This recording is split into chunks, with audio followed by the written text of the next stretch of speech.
ভাবছিলাম পাখি তোরে লইয়া বাঁধমু সুখের ঘর, তুই তো পাখি উইরা গেলি কইরা আমায় পর।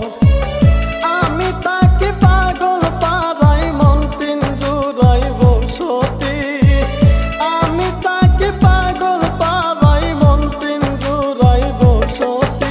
আমি মরলে তবু তোমার হবে কি ক্ষতি?